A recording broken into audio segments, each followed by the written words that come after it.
Hello YouTubes! Today we're going to make a zombie trophy hunter's necklace.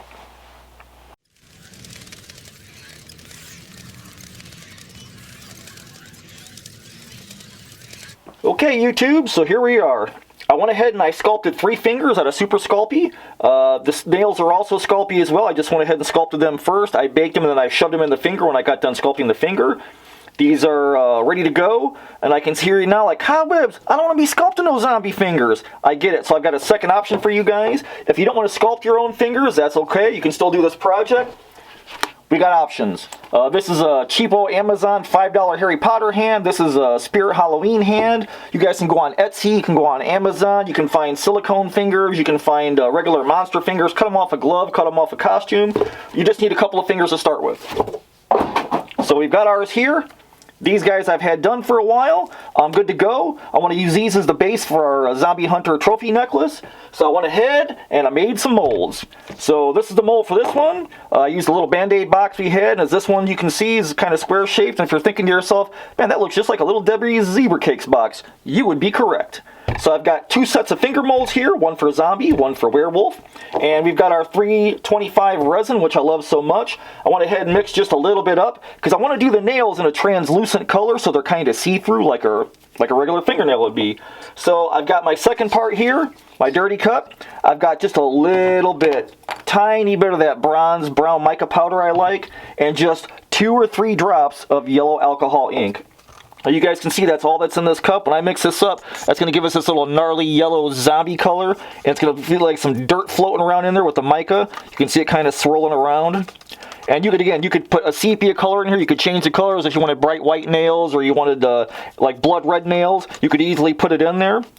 So we're going to go ahead and mix the 2 parts like we do. You guys seen a bunch of my casting videos, so I won't go through every single step with you guys.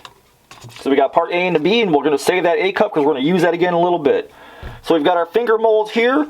I just want to go ahead and pour in a little bit to fill up those little nail cavities. That's enough. That's enough. There we go. And I'm going to go ahead and fill these werewolf fingers up. I'll do a set of both so I can have some for later. Okay, YouTube, it's been about 10 minutes. Our yellow resin is about hardened. I went ahead and grabbed some bright color zombie green I thought would be pretty cool. We'll put the werewolf claws aside, won't need those. I put a little bit in the cup, and it's just the tip dipped in there. That's all it is. And that's more than enough to make these fingers.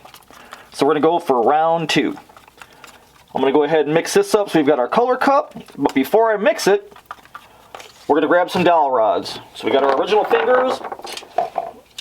I shot over to the Dollar Tree, Dollar Days, Dollarama, Dollar General, Dollar Make You Holler, and they had 1/4-inch dowels for, I think, $1 a piece, or for $1 a package in the floral section with the plastic plants and stuff. We're going to cut up a couple of pieces of these, probably into maybe just thirds, I guess. I'm just going to use a pair of snips, snip them right off. I'm going to go ahead and drop them in the holes on top of our yellow resin that we put for the fingernails. So we're good like that. Looks like we're making some sick old popsicles. We're going to mix our resin together, pour A into B, and we're going to go. I'm going to go ahead, I'm going to fill in all these little cavities left. I'll try and put the sticks straight up, so I'll mess with them for a little bit, and we'll be able to wiggle the sticks out with the fingers on them to get them out of our molds. So I'm going to go ahead and mix this up real good, scrape sides, like you guys have seen me do in all my casting videos. And then we're going to pour in and go. It ain't got to be pretty. We just want to fill up these little cavities so we can pull our fingers out in about 10 minutes or so. Okay, YouTube, let's get ready to mold. We're going to use a little bit of paint work. I usually keep a little kit with a couple of different colors in here. This and a brush. Alright, so we're going to use these colors to paint. And let's get these guys out of the mold and see what they look like. The sticks make it a whole lot easier. You just kind of wiggle around a little bit. And we'll pop these guys out of here. Alright, as you can see, we've got one little translucent yellow nail. And at this point, it's still a little soft. You can see the resin, because it's only been in there for maybe half an hour. So anytime if you want, you can shave down the fingernails, drill holes in them, antique them, do whatever you want. We're good to go. Basically, we're ready to trim this guy up. Let's get the other 2 out.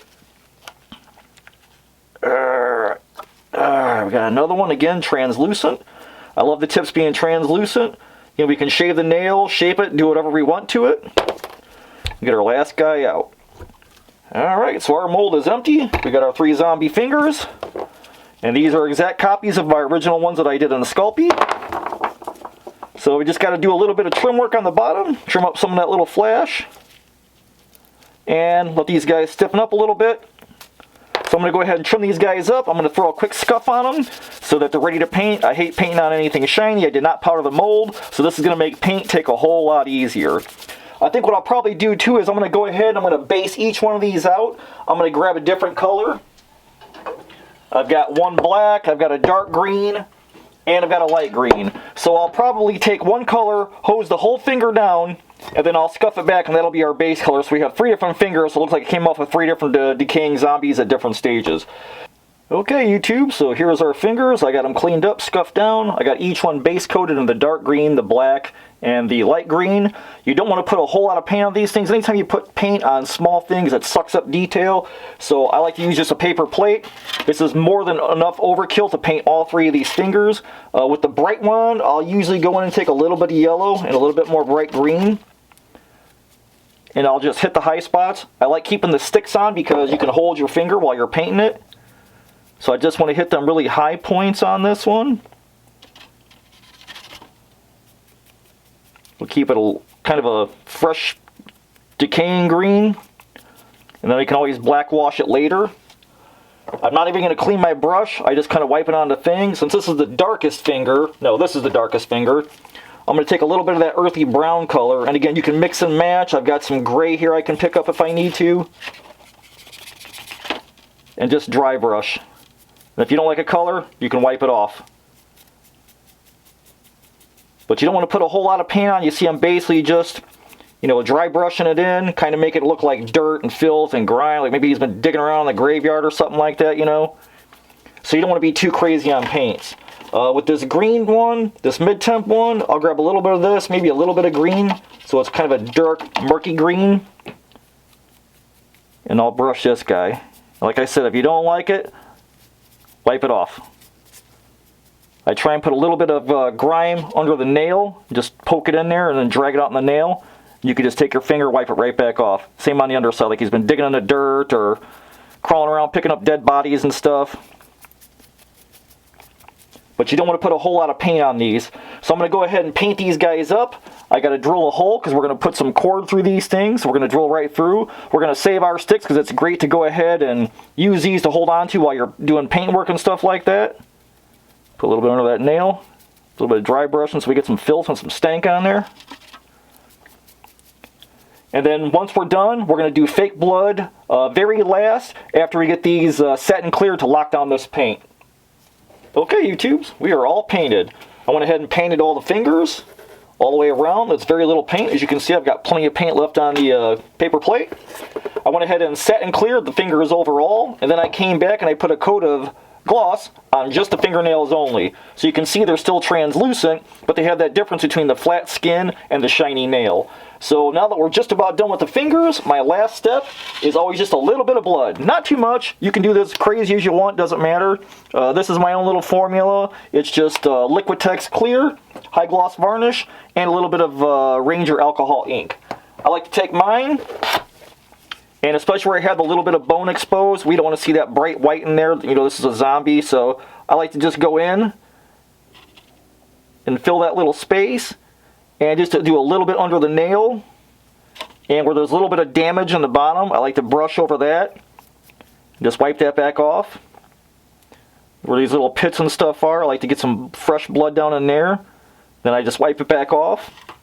And then my last step is always, I cut the stem off. This will look just like a bone sticking out of the finger. There we go. So if it's rough, I just like to take a little piece of 80 grit and sand that down, and then I'll go ahead, and so it looks sort of like a bone sticking out of there, I'll just brush it on, just like that, and then I stab the nail in the box. So I'm going to go around, I'm going to bloody all these guys up a little bit, not crazy, again you can go as much as you want, or as little, but I definitely like to put some down in these little rough pits and stuff, or if I have a bone exposed, or even down here. And then we're going to move on. We're going to start stringing these guys up, man. I'm going to knock these fingers out. When we come back, I'm going to show you guys what I got on Amazon. I found some little 2mm corded lace. I thought this was pretty cool. It's got some nice texture. It's a dark brown color. They've got a ton of different colors. I think this whole row was like $6 or $7. So I could do a ton of necklaces. And speaking of necklaces, I got the little fittings. These guys are the little crimp fittings that crimp on the end once you cut it. And then I've got some little lobster claws, so you can hook it on and take it off. I mean, you could do a simple knot if you wanted to. That's fine too. But when we come back, we're going to string these up. I want to talk about what we're going to put in between the fingers, because we just can't have just fingers on there. We got to have something to kind of separate them a little bit, so we're going to go over that next.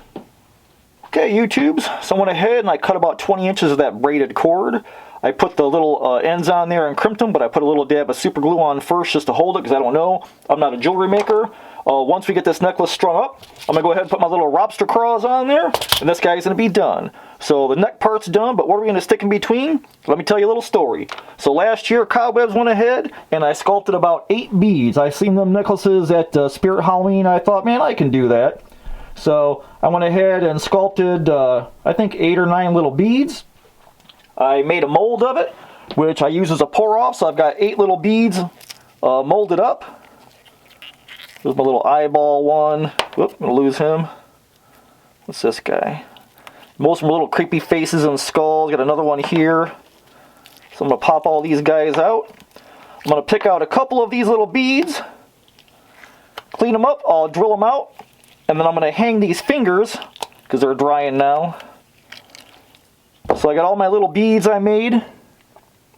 Little creepy little guys, little weird faces and stuff. And this is a string I've had around for a while. So I'm going to go ahead and finish up here. I'm going to string I'm going to clean up these beads, string it on our necklace. Our fingers are drying. Like I said, it's, all stuff you guys can use at home, or if you can find stuff at old props and stuff like that. I mean, the same with the werewolf claws. I popped these guys out. They got the yellow claws. All I gotta do is finish painting these up, and I can make myself a werewolf slayer's necklace too. So I'm gonna go ahead and start cleaning up some beads and getting this stuff ready to go together. When I come back, this necklace is gonna be done. We're gonna take a look at it. Okay, YouTubes, we are done. Necklace is on. God, I feel so pretty. Look at that. It turned out awesome. I'm thrilled, man. I can't wait to make a bunch of these. Maybe I'll put them on my Etsy page. I don't know. But the fingers turned out great. I really love the beads. I did go ahead and put a couple of little knots just to kind of keep the fingers centered. And you could do these with any project. You could take apart old prop hands, or go by individual fingers on Etsy or Amazon, or wherever you can find them, or make your own. And man, string them on some cord and you're good to go. I don't recommend using twine because it's kind of tough on the neck, but I'm real happy with it. It's another project I can add to my little Etsy page and stuff too, so I dig it, man. If you guys get a chance, go check out my brothers in the Trio of Terror, Vic over at Monster Misfits and Dave at the Weird Kids Show. Guys, it's never ending Halloween for us. We're constantly doing projects and pumping stuff out like this. Little things, big things, all the way to the end of the year. So if you guys got projects of yourselves, share them on the Trio of Terror page, share them on Cobwebs and Candlesticks page on Facebook, and we live stream every Monday night on the Facebook Trio of Terror Facebook page at 7 Central. We talk about Halloween, whatever you guys want to talk about, props, anything. You can throw a subject at us, you can ask us questions. We're there for you. So until I see you guys again, keep it evil. Man, I'm still wearing the mask, ain't I? Yep. Come on, little man. I need them fingers. Don't do it, Cobwebs! We got a project to do. I need them.